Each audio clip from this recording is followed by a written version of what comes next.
지역의 이슈를 짚어드리는 시간 헬로 이슈 토크 시작합니다. 무허가 축사 적법화 시한이 9월 27일 마무리되는 가운데 경북 내 적법화 추진률이 89%에 달하는 것으로 나타났습니다. 그런데 문제는 이 적법화를 하고 싶어도 하지 못하는 구역들이 있다는 건데요. 이 문제 어떻게 접근을 해야 할지 오늘 이슈 토크에서 이야기 나눠보죠. 백경렬 경향신문 기자 그리고 경북대 겸임교수 김정모 법학 박사와 함께합니다. 두 분 어서 나오세요. 네, 안녕하십니까. 반갑습니다. 자, 우선 이 무허가 축사를 적법화하는 사업, 이게 어떤 사업인지부터 좀 살펴볼까요? 예, 무허가 축사가 그렇게 많느냐 일반 시민들이 그렇게 생각하는데 실제로 좀 상당수 있습니다. 왜냐하면은 과거에 이제 축산업이 돈이 된다는 것으로 농민들이 축사를 많이 지었는데 네. 그때는 행정청에서 적용을 까다롭게 하지 않았는데 그게 이제 하천으로 오염되고 또 주민들이 냄새가 많이 난다고 항의를 하고 하니까 이런 환경 문제로 인해서 나중에 법을 새로 만들게 됐습니다. 그 법이 이제 축산 분뇨의 관리 및 이용에 관한 법률인데 그 법이 들어선 뒤에 상당수의 축사 농가들이 그게 법 위반, 불법이 됐단 말이죠. 이미 지어진 축사들이 예. 지금 개정된 법과 맞지 않는 그런 예. 현실인 거죠. 예, 불법이죠. 그래서 이제 무허가 축사라 하는 거죠. 이 축사에 대해서 이제 유예 기간을 뒀는데 그 유예 기간의 만료가 이달 27일까지예요. 그 이전에 적법화 절차를 밟아야 된단 말이죠. 여러 가지 시설도 개선하고 네. 절차를 밟는 그런 적법화 절차가 밟아야 되는데 지금 그 시한이 다 됐단 말이죠. 그래서 이번에 이런 문제가 일어난 것입니다. 근데 이 가축 분뇨법 개정에서 비롯된 축사 적법화 사업, 여기에는 그 가축 분뇨법 외에도 행정법상으로 여러 가지가 좀 걸려 있다고 하는데 구체적으로 어떤 부분이 해당되는 겁니까? 축산 분뇨 관리 및 이용에 관한 법률이 우선적으로 해당이 되죠. 이 본법이죠. 악취라든지 분뇨 처리에서 인근 주거지에 주택지에 피해를 주지 않아야 되고 또 환경에 피해를 주지 않아야 되고 오염시키지 않아야 된다. 이런 기준에 적합해야 된다는 것인데 축산 분뇨 관리 및 이용에 관한 법률은 환경을 위해서는 반드시 있어야 되는 법입니다.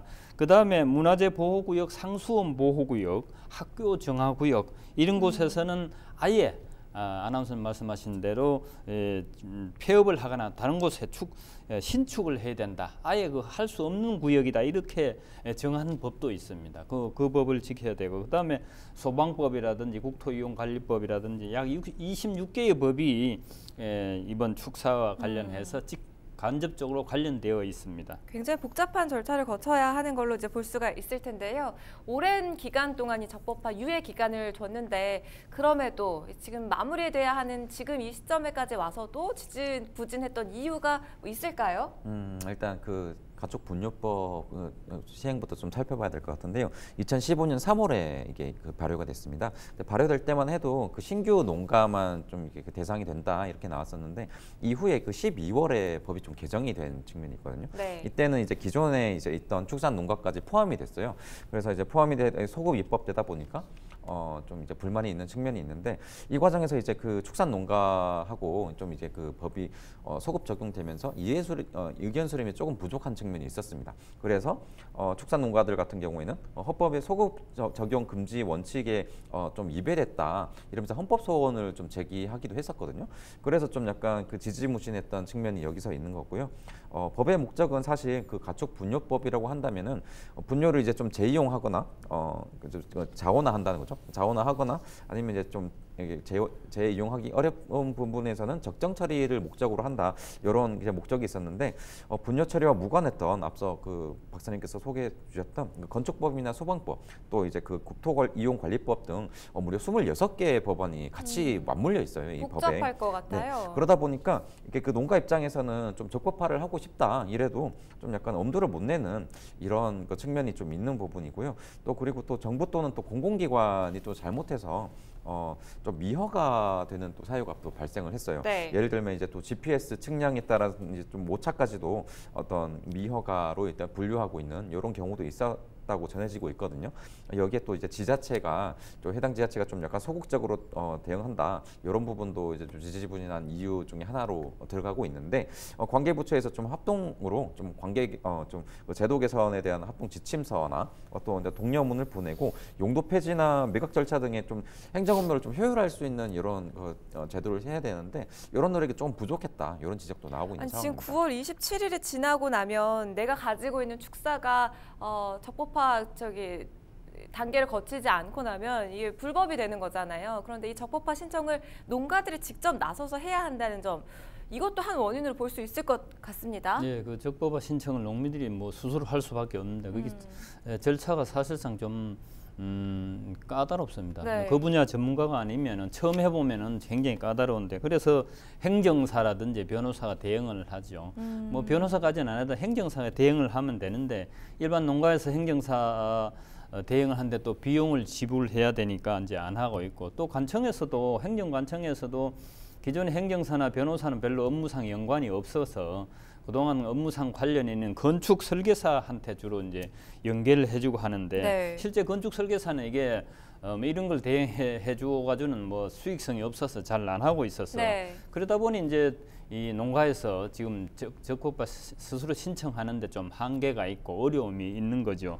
또 이번에 신청을 했다 혹시나 가축 사육 제한 구역에 지정돼서 만약에 이거 내 신청했는데 혹시 불허 판정을 받으면 내 폐업을 해야 되지 않느냐 이런 우려 때문에 네. 또 안 하는 경우도 있고 아예 안 하게 되면 네. 폐업을 안 해도 되는 겁니까? 아니죠. 폐업을 해야 되죠. 이번에 9월 27일 지나면 네. 법에 불법이 저촉되면 돼버리니까. 폐업을 해야 되는 거죠. 그러나 이제 우리나라 농민들이 옛날처럼 늘 뭐 어쩌다 보면 뭐 되지 않겠느냐 이런 생각 때문에 안일하게 대처해서 이 법이 까다롭고 신청 절차가 어려우니까 이런 네. 현상이 일어나고 있죠.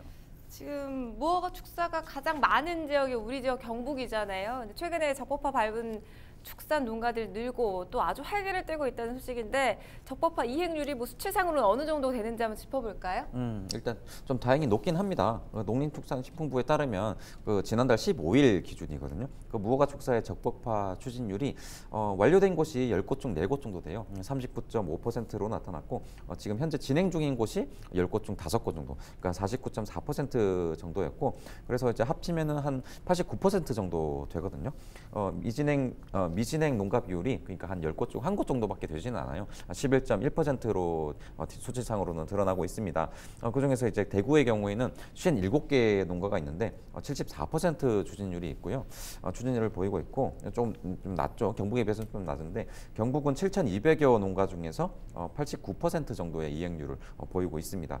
지역별로 좀 살펴보면 청송과 울진군 같은 경우에는 100% 지금 완료가 됐고요. 예천이나 칠곡 등 7개 지역은 90% 정도를 보이고 있습니다. 네, 이달 말이에요. 9월 27일까지 적법화 기간이 남아 있는데 정말 얼마 남지 않았습니다. 27일까지 적법화를 끝내지 못하는 농가는 그럼 어떻게 합니까? 예, 그 부분에 대해서 실제로 또 다른 이제 유예 기한을 뒀다고 할 수도 있는데 27일까지 이제 원래는 완료를 해야 되는데 네. 완료를 하지 않고 시작을 하고 진행 중이면은 또 그것을 봐주는 그런 게 그게 이제 추가 이행 기간입니다. 이걸 네. 부여하는데 이제 뭐냐면 측량을 완료하고 건폐율 초과 부분을 철거를 하고 설계 도면을 작성해 가지고 위법 요소를 해소하면은 현재 이제 적법화 절차를 진행하고 있다고 판단해서 일정 기간 또 유예해 주는 그런 제도가 하고 있습니다. 그래서 이제 예를 들면 이제 원래는 숙제를 해오라 했는데 숙제를 다 끝나고 했는 걸로 치지만은 숙제를 다 안 해도 숙제를 지금 하고 있습니다. 쓰는 중입니다라고 하면은 봐준다 이런 게 이제 신청 추가 이행 기간 부여 기간입니다. 지금 현재 위반 요소를 해소하진 미진행 농가에 대해서 추가 이행 기간이 부여되지 않고 있죠. 이런 사항을 파악해서 지방자치단체에서는 적법화 절차를 진행 중인 농가들 대상으로 여러 가지 노력과 진행 사항을 평가해서 추가 이행 기간을 부여하고 있습니다. 지자체에서도 여러 가지 이제 TF팀을 마련해가지고 이에 대해서 면밀히 지금 점검하고 있는 것으로 알고 있습니다. 추가 이행 기간을 준다고 해도 적법화 노력을 하지 않는 축사, 그렇다면 바로 철거해야 되는 겁니까? 일단 그 원칙상으로는 그렇습니다. 그 오는 27일인데요. 이행계획서를 좀 제출하지 못했다. 이때까지도 이행계획서 어떻게 구체적으로 할지를 적법화를 어떻게 할지 제출하지 못한 농가에 대해서는 행정처분을 받게 되는 게 원칙으로 돼 있긴 합니다. 사용 중지나 폐쇄 등의 조치가 이루어질 예정이 있고요. 지자체에 따라서는 빠르면 내년 1월부터는 폐쇄 조치에 따른 어떤 철거 작업에 들어갈 것이다. 이렇게 밝히고 있는 상황입니다. 또 한편으로는 이 적법화가 이루어진다고 해도 현실적인 적법화는 또 되지 않을 것이다. 이런 얘기도 나오고 있고요. 또 농가로서 한계가 굉장히 많다. 이런 분석도 나오고 있는데 어떻습니까?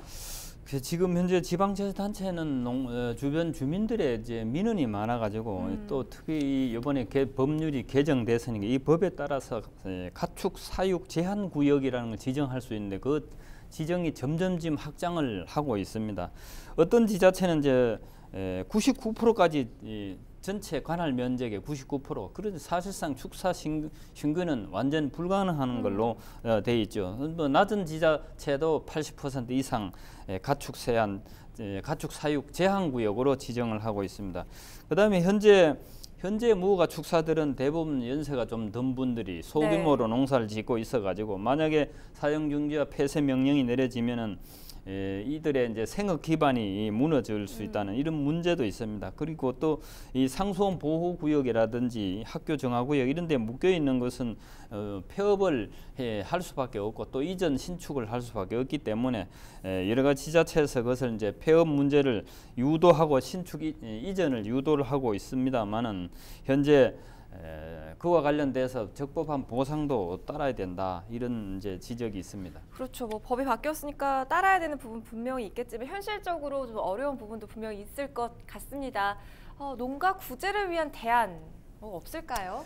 그 가축분뇨법의 목적을 좀 살펴볼 필요가 있습니다. 가축분뇨법이 사실 그 좀 현대 그 시점에 맞게 좀 약간 그 농가의 현실을 현대화시키자 이런 목적이거든요. 그래서 정부가 밝히고 있는 목적을 보면은 그 가축 분뇨를 자원화하거나 적정하게 처리해서 환경과 조화되는 어떤 지속 가능한 축산업의 발전 이렇게 밝히고 있어요. 네. 그래서 이제 여기서 그 나오는 게 이제 정부는 좀 약간 환경과 어떤 축산업 같은 경우에 이제 그 가축 분뇨가 나오기 때문에 좀 조화될 수 있도록 각종 법령을 좀 재정비할 필요가 있다고 보여지고요.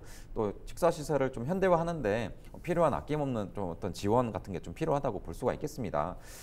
또한 축산농가를 비롯해서 어떤 축산업계의 종사자들은 어떤 이제 지금까지의 관행을 좀 버리고 네. 지역 사회와 어떤 국민에게 사랑받는 어떤 축산업의 축산업을 구현하겠다 이런 목표로 좀 노력해야 될 필요가 분명히 있다고 보여지긴 하거든요.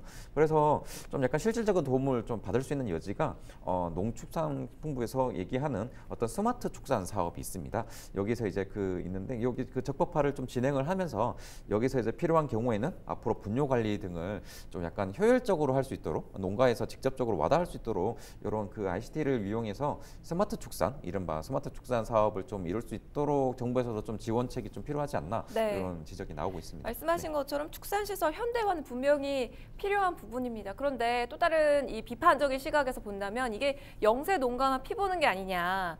대형 돈축산은 허가 잘 나더라. 뭐 이런 의견도 지금 나오고 있거든요. 네, 지금 이제 경상북도 내에서 이제 칠곡, 영주, 예천 여기서 이런 문제가 일어나는데.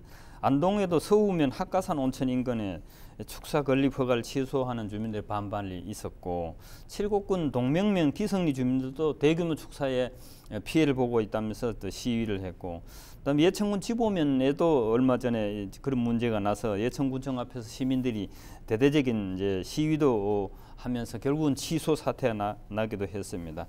이제 우리 사회에서 이렇게 대형 농가들은 이렇게 어떻게 이제 허가가 잘 나가지고 운영하고 소형 농가들은 이렇게 법률 잣대가 까다롭냐 이런 문제가 있는데 우리 사회에 이제 일반 기업체도 마찬가지예요. 소규모 업체는 뭐 법을 어기면 처벌을 바로 받는데 대부분 법을 어겨도 상당수 빠져나간다면서 법을 잘 알고 잘 이용을 하면은 그래서 법률의 적용 이 문제가 바로 이 돈사 문제도 해결된다고 이런 것에서 비판적인 시각이 많죠. 영세 농가 입장에서는 결국에 생계가 걸린 문제인 만큼 지자체가 좀 더 적극적으로 나서줘야 할 부분인 것 같은데 신청 방법을 뭐 홍보하는 수준에서 그치는 게 아니라 좀 적극적으로 대응하는 부분 이거 어려울까요? 일단 그 사실 좀 약간 그 비율이 그 전에는 그 좀 지지분이했는데 아까 말씀드렸듯이 한 90% 정도가 경북 기준으로 90% 정도까지 올라왔어요. 이 수치로 봤을 때는 그 좀 농민들의 노력이 있었다 네. 이렇게 볼 수밖에 없을 것 같아요. 좀 그 적법화 신청이 늘어난 건 그런 정도로 이제 봐야 될 것 같고. 이제 그 지자체에서도 어떤 좀 독려하고 홍보하는 선에서 그치고 남은 기간에는 이제 또 현장에서 공무원들이 적극적으로 네. 미신청한 농가를 직접 찾아가서 축산 농가를 찾아가서 좀 해야 된다 법이 이렇기 때문에 해야 된다고 이게 적극적으로 설득을 한 부분도 있긴 하거든요. 네. 이제 지자체별로 또 비율도 나오고 하니까 이런 부분도 있을 거라고 보여집니다. 그래서 이런 부분에 좀 어렵다면은 약간 그 공무원들 같은 경우에는 약간 좀 파견 인력을 좀 이용해서라도 이렇게 이제 그 피해 보는 농가가 좀 없도록 해야 될 거예요.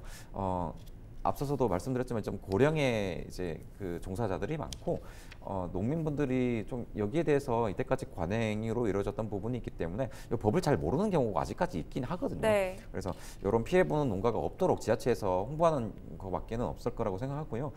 또 적법화 절차에 좀 필요한 부분이 또 영세 농가가 많다 보니까 좀 어떤 금액적인 부분에서도 필요하다. 이런 경우에는 지자체나 이제 정부의 예산을 좀 들여서라도 이런 거는 좀 지원을 할 필요가 있지 않나 생각이 듭니다.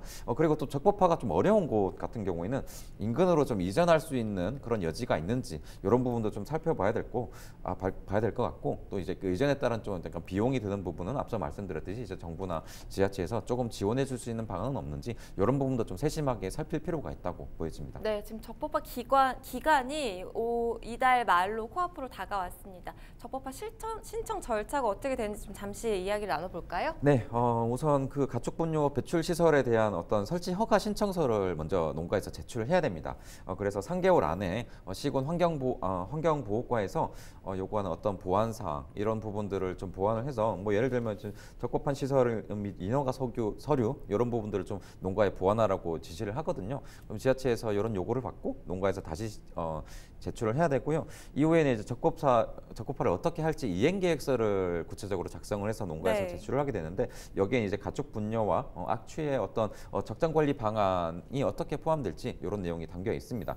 그리고 이후에는 이제 적법화 전담 TF가 꾸려져 있는데 여기에서 이행 계획서를 이렇게 평가를 한 뒤 적법화 보완하는 어떤 이행 기간을 좀 거치게 되고 이후에는 축산농가에서 어떤 측량이나 설계 그리고 이행 강제금 납부 등의 어떤 적법화 절차 이런 구체적인 적법화 절차를 거치게 됩니다. 여기에는 불법 건축물의 어떤 측량 또 설계 및 자진 신고 이런 절차 등이 따르는데 앞서 말씀드렸듯이 이제 좀 GPS로 측정했을 때 약간 오차가 있는 부분이 있어요. 이런 부분에서는 좀 약간 허가가 나지 않는 이런 경우도 있는데 이런 부분들은 농가하고 적절하게 소통을 해서 지자체에서 좀 노력을 할 필요가 있다고 보여지고요. 이게 완료되면 이제 인허가 서류가 제출돼서 건축법에 따라서 건축 허가를 이렇게 받도록 되어 있는데 이때 받는 어떤 건축 허가를 배출시설 허가를 받은 것으로 간주해서 처리하도록 이렇게 되어 있습니다. 네, 지금 적법화 신청 절차에 대해서 쭉 이야기를 해주셨는데 여러 가지 서류도 제출해야 하고 심사를 거쳐야 하는 부분이니만큼 좀 고령의 그 종사자의 경우는 혼자 하기도 쉽지 않을 것 같다 이런 생각이 들거든요. 그래서 일각에서는 이 유예 기간을 더 연장하지 않을까 하는 기대도 갖고 있는 것 같은데 이 무허가 축사 문제 어떻게 마무리가 되면 좋을지 의견을 좀 주세요. 네, 축사 문제는 이 환경적인 측면은 공익 문제가 개인의 생업 문제보다 크다고 판단되기 때문에 그럼요. 이번에 행정관에서 결단을 내려서 더 이상의 유예 기간을 주지 않고 이걸 처리하는 게 바람직하다는 것이 사회적인 지금 인식이 합의가 되고 있습니다. 지금 왜냐하면 기존에 3년을 두었다가 또 법 개정되면 2년 더 줬단 말이죠. 이제 총 5년의 유예 기간이 있었던 이미 셈이죠. 하면 충분히 줬죠. 물론 이게 네. 이제 소급 입법이기 때문에 이제 일부 반발이 있기도 했습니다만은 이 지자체에서 이번에 빨리 이것을 적극적인 행정을 펼쳐가지고 펼쳐야 되고 지금 또 축산제 단지를 조성해가지고 행정관청에서 축산 농가를 그리 한 곳으로 모아서 여러 가지 환경적인 문제를 해결하는 그런 것도 빨리 구상하고 실천해 보면 좋지 않을까 싶습니다. 네, 무허가 축사 적법화 시한이 이달 말로 성큼 다가왔습니다. 9월 27일 마무리되는 부분인데 우리 지역 내 적법화 추진률이 89%에 이르지만 아직 적법화 단계에 거치지 않은 축사들도 남아 있어서 그 부분을 어떻게 처리하면 좋을지 오늘 이야기 나눠봤습니다. 이슈토크 무허가 축사 적법화하는 사업에 대한 전반적인 이야기 오늘 나눠봤고요. 함께해 주신 두 분 말씀 고맙습니다.